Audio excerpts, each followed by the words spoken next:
VBG Ramji చట్టాన్ని రద్దు చేయాలని డీసీసీ అధ్యక్షులు సంజీవ్ ముదిరాజ్ కేంద్రాన్ని హెచ్చరించారు. జీరామ్జీ చట్టంలో కేంద్ర ప్రభుత్వం నోటిఫై చేసి బడ్జెట్ కేటాయిస్తేనే పని లభిస్తుందని, గతంలో ఏడాది పొడవునా ఉపాధి కల్పించేవారని తెలిపారు. గతంలో వేతనాలు 100% కేంద్రం నుంచి వచ్చేవి, ఇప్పుడు కేంద్రం 60% భరిస్తే మిగతా 40% రాష్ట్రంపై భారం పడుతుందని, కొత్త చట్టంతో కేంద్రం అబద్ధాలాడుతుందని విమర్శించారు.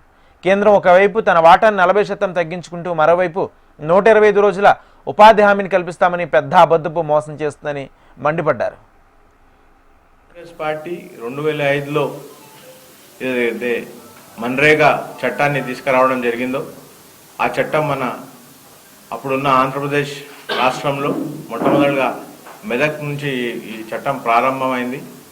ఆ చట్టం రావడానికి కారణం కూడా ఎప్పుడైతే సోనియా గాంధీ గారు అనంతపూర్ జిల్లాలో పర్యటిస్తున్నారో మొత్తం ఇళ్ళన్నీ కూడా తాళం ఉంటే, ఎందుకోసం తాళం ఉన్నాయంటే ఇక్కడ అందరూ కూడా పనులు లేక వలసలకు పోతున్నారు కాబట్టి, ఇక్కడ అంతా కూడా ఈ ఎవరికి కూడా పనులు లేవు కాబట్టి వలసలు వెళ్తున్నారు కాబట్టి తాళాలు ఉన్నాయని చెప్పడంతో ఆమె ప్రజల గురించి ఆలోచన చేసి ఈ మన్రేగా చట్టాన్ని తీసుకురావడం జరిగింది.